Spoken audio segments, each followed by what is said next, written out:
Hello friends, आज आप जोशू memory विषे बराबर। रेम, रोम, एस रोम बराबर। कई मेमरी टेम्पररी है, कई मेमरी स्टोरेज फूल स्टोरेज है बराबर। ते बना विषे आप अत्यारे डिस्कस करिए। तो बेसिक पहला तो बे जातनी मेमरी होय आपने खबर है, रेम अने रोम। रेम बराबर एटले रेन्डम एक्सेस मेमरी अने रोम एटले रीड ओनली मेमरी। रोम है तो परमनेंट मेमरी टाइप है कि एनु नाम ज रीड ओनली मेमरी के जेमां तमे कांई फेरफार करी सको नहीं बराबर। तमे एने खाली रीड करी सको। केटली रोम है पीसी में होय तो केटला आपणे कहेता होय घणीवार केटला बाइटनी तमारी रोम है बराबर के रेम केटला बाइटनी है। तो रेम है तमारी स्पीड नक्की करे छे। आपणे मोबाइल नवो लई छीए तो एमां 8 GB रेम होय छे बराबर। घणा एमां 4 GB होय छे, 2 GB होय छे। तो जेम रेम वधारे तेम मोबाइलनुं परफॉर्मन्स सारुं बेटर बराबर है। एनी स्पीड ने ते बधुं सारुं आवे। रेन्डम एक्सेस मेमरी अने रीड ओनली मेमरी जे डेटा तमारो स्टोर करती होय, आपणे एम कहीए 32 GB कार्ड है, 64 GB कार्ड है, तो ते रोम है बराबर। तमारे तेमां डेटा तेमां तमारो स्टोर थाय बराबर। डेटा retention तो RAM is volatile memory which could store the data as long as the power is supplied and data store in RAM can be retrieve at altered बराबर। एटले रेम में data store होय तो तमे retrieve एटले पाछो जोतो होय तो ते पण मळी शके। ज्यारे data store in ROM can only be read बराबर। एनुं नाम ज छे रीड ओनली मेमरी एटले एमां कांई डेटामां तमे फेरफार करी शको नहीं। तो ROM is a non volatile memory which could retain the data even when the power is turn off. Power off थी जाए, तमे लैपटॉप के पीसी बंद करी दो, मोबाइल बंद करी दो, तो रोम में जो डेटा हो तो तमारो जाए नहीं, तो तमारो रेम बराबर है। ज्यारे रेमनो डेटा शू थाय तो कि एक बार पीसी के मोबाइल ऑफ करो तो डेटा तमारो पाछो जे डेटा हो टेम्पररी स्टोर थयेलो तो ते वयो जाय छे। Use to store the data that has to be currently processed by the CPU એટલે તમે કાંઈ વર્ડ ફાઇલમાં કે એક્સેલ ફાઇલમાં તમે કંઈ લખતા હોય તો ટેમ્પરરી જે ડેટા જે સ્ટોર થતો હોય તે બધો ક્યાં થાય, રેમમાં થાય. પછી તમે સેવ બટન દબાવો પછી તે ડેટા રોમમાં વયો જાય બરાબર. It store the instruction to required during the boost up of the computer. પછી સ્પીડ તો કે હાઈ સ્પીડ મેમરી છે રેમ, જ્યારે it is much slower than RAM બરાબર. રોમ છે એ રેમ કરતાં ઘણી બધી સ્લોવર છે. પછી CPU ઇન્સ્ટ્રક્શન તો કે CPU can access the data store on it, અને ઓમાં તો CPU can not access the data store on it unless the data is store in RAM બરાબર. જ્યારે તો કે રેમમાં ડેટા સ્ટોર હોય ત્યારે જ CPU એક્સેસ કરી શકે. રોમનો ડેટા CPU એક્સેસ કરી શકતું નથી. પછી તો કે સાઇઝ તો કે larger size with higher capacity, ત્યારે રોમની સાઇઝ સ્મોલ હોય, કેપેસિટી લેસ છે. યુઝ તો કે CPU પ્રાઇમરી મેમરીમાં યુઝ થાય. ઓમાં તો કે માઇક્રો કંટ્રોલરમાં પરમેનન્ટ ડેટા સ્ટોર કરવા માટે રોમ યુઝ થાય. એક્સેસિબિલિટી ડેટા સ્ટોર ઇઝી છે, જ્યારે ઓમાં ડેટા સ્ટોર ઇઝી નથી એટલું બધું. કોસ્ટ તો કે રેમ છે એ કોસ્ટલી હોય, તો જ્યારે રોમ છે એ રેમ કરતાં ચીપર હોય, એટલી બધી કોસ્ટ એની હાઈ હોય નહીં.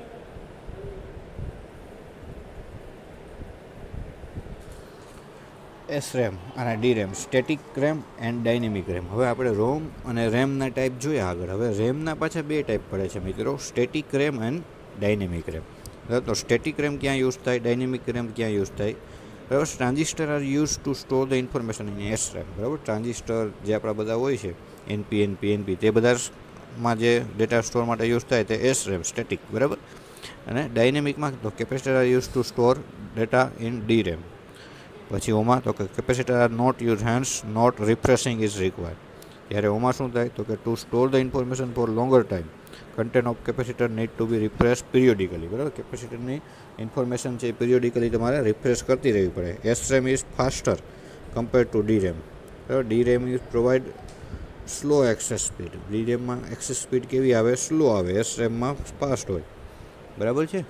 તો ધીસ આર એક્સપેન્સિવ, અને ઓલું છે એ ચીપર છે, સસ્તું છે એટલે ટૂંકમાં. S RAM are slow density, D RAM are high density. There are used in cache memory, there are used in main memory બરાબર. રોમ આપણને ખબર છે રીડ ઓનલી મેમરી એટલે મેઇન મેમરીમાં યુઝ થાય, અને ટેમ્પરરી સ્ટોર કરવા માટે કેચ મેમરીમાં રેમ યુઝ થાય છે બરાબર છે.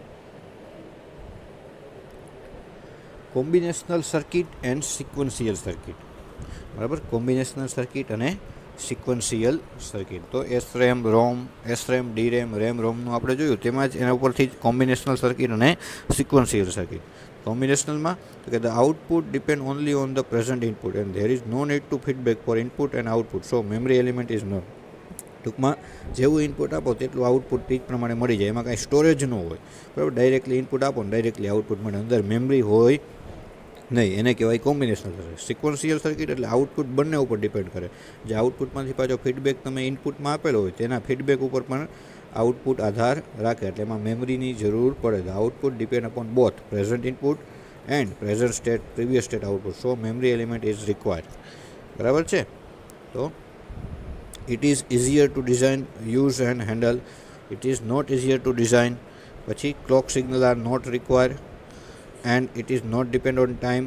Clock signal are required and it is depend on time. બરાબર છે. elementary building block are only logic gate. elementary building block are flip flop.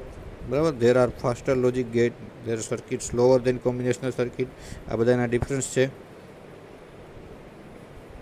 બરાબર. આ હતું આપણું SRAM અને DRAM, સોરી કોમ્બિનેશનલ સર્કિટ અને સિક્વન્શિયલ સર્કિટ વિશે. ઓકે. હવે આમાં આગળ તમે જુઓ તો આપણે 3 વસ્તુના ડિફરન્સ ટોટલ આપણે જોયા. કોમ્બિનેશનલ સર્કિટ, સિક્વન્શિયલ સર્કિટ, પછી ઉપર જે જોયું તે રેમ રોમ, SRAM DRAM, બરાબર, સ્ટેટિક ડાયનેમિક. આ ત્રણેય ઇમ્પોર્ટન્ટ છે મિત્રો, એક્ઝામમાં પૂછાય છે 3 થી 4 માર્કમાં. બરાબર. Static RAM, dynamic RAM, read only memory, random access memory. બરાબર. આ ખાસ બેઝિક તમને ફંડામેન્ટલ થિંગ ખબર હોય જો રેમ અને રોમ વિશે, તો એના ઉપરથી બીજી બધી વસ્તુ SRAM DRAM, બરાબર, કોમ્બિનેશનલ સર્કિટ, સિક્વન્શિયલ સર્કિટ, આ બધું એના ઉપરથી તમને આવડી શકે છે. અને મેઇન રોમ અને રેમ આપણે મોબાઈલમાં જનરલી આપણે જોતા જ હોય, નવો મોબાઈલ લઈ છે ત્યારે તેમાં રેમ રોમ વિશે આવે જ છે કે ભાઈ આટલી રેમ છે, જો એની સ્પીડ આટલી છે, આટલું બીટનું પ્રોસેસર છે, બરાબર છે. તો રેમ વિશે અને રોમ વિશે તો આપણને આઈડિયા હોય જ છે, પણ SRAM DRAM, combinational circuit, sequential circuit તે થોડુંક આપણા માટે નવું છે. તો રેમ રોમનું બેઝિક ફંક્શન આપણને ખબર પડી જાય તો તેના ઉપરથી આપણને આ તે બધી વસ્તુ પણ આવડી જાય. માઇક્રો કંટ્રોલરમાં યુઝ થાય ઓલી કેચ મેમરી, એટલે ટેમ્પરરી ડેટા સ્ટોર માટે. બરાબર. રેમ તમે લેવા જાઓ બજારમાં જનરલી તો તે શું હોય, કોસ્ટલી હોય. તમે તમારો મોબાઈલ કે લેપટોપમાં 2 કે 4 જીબીનું છે અને એમાં તમારે વધારે રેમ એડ કરવી છે, એની સ્પીડ વધારવી છે, તો રેમ તમને થોડી કોસ્ટલી પડે.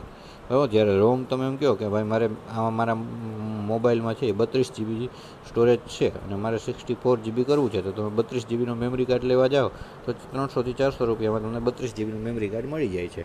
બરાબર. તો તેના કરતાં રેમ કરતાં રોમ છે તે ઘણી બધી ઇઝીલી તમને પ્રોવાઈડ થઈ જાય છે અને એમાં બહુ સસ્તા ભાવે તમને મળી રહે છે. બરાબર. સ્ટેટિક રેમ, ડાયનેમિક રેમમાં પણ એવું જ છે, ટ્રાન્ઝિસ્ટર કેપેસિટરમાં તે યુઝ થાય છે. બરાબર. અને SRAM છે એ ફાસ્ટર છે, જ્યારે DRAM છે તે કેવી છે, સ્પીડ જનરલી લોઅર છે. બરાબર. Expensive, cheaper. બરાબર.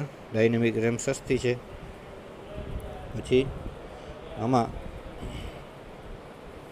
બરાબર. તો આ ખાસ મિત્રો આટલી વસ્તુ SRAM DRAM, combinational circuit, sequential circuit અને રેમ ને રોમ. બરાબર. ખાસ મોસ્ટ ઇમ્પોર્ટન્ટ ક્વેશ્ચન છે, ત્રણેયના ડિફરન્સ ખાસ આવડવા જોઈએ. ચલો, થેન્ક યુ વેરી મચ.